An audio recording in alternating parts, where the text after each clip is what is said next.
Mahanga yung mga kakampi ko dito katulpol na to. Kita nyo naman yung skin na yan mga doy. Pang dato talaga yan.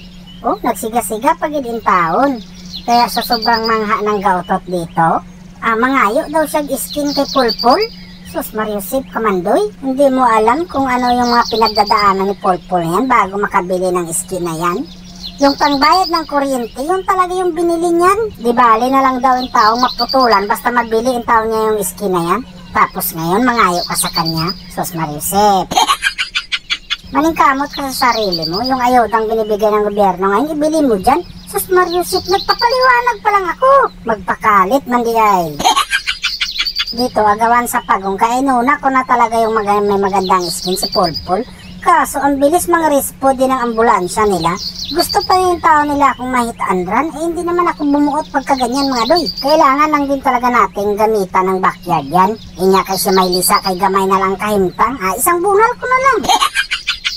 Nagkagubot na pala yung taon sila dito sa baba. Kaya lang yung Robby namin hindi nakaanto sa iro ng Pulpol na yan. Uy hala, may tubol pa mang tinago-tago si Pulpol doon sa tanglad na yon.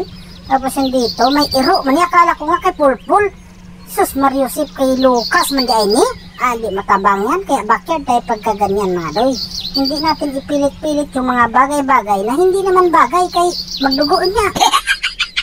Tapos dito, nakita ko yung ambulansya. Rumurunda naman. Sus Mariusip. Lumayat talaga yung taon yung iro. Akala siguro niya kitandran nila ako. Uy, nagkangahay ka lang uglayat. Akala mo naman siguro mabunggo niyo ko. Ano nangyari doon? Parang wala naman akong ginawa doon sa iro na yun. Bakit tumigda na lang yung taon yun doon? Sus Mariusip, pasayloin mo na lang ako. Wala akong ginawa sa'yo. Puntahan ko naman sana yung Pulpol kasi hindi na daw yan mapigilan. Kasi maganda nga ang skin yan. Kaso nakita ko man yung Chang'e dito. Pakiramdam ko wala tong magic sarap mga doy. Kaya nilosob ko na Nahinaykan good na akong bunal talaga. Tapos ayun na nga si Pulpol, hindi na talaga mapigilan. Kaya nabunalan ko tuloy inuan siya. Agoy doy, pasayloin mo lang ako. Kahit maganda yung skin mo, muutong ka lang dito sa bunal ko. Sa totoo lang. Nadamay po nga yung GS nyo. Kung meron pang magpapakita dyan, isama ko na. Tapos dito, sinabihan ng Laila de Lima yung Pulpol na sayang daw yung skin.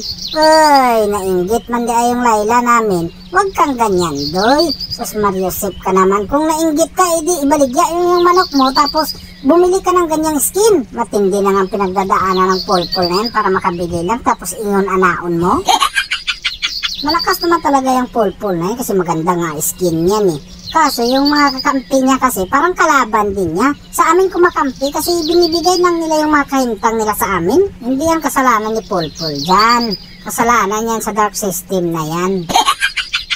Para hindi na mahirapan yung kahintang ng Pulpol dito. Kaya tinapos ko na talaga mga doy. Kaya yung victory, narinig ko na naman.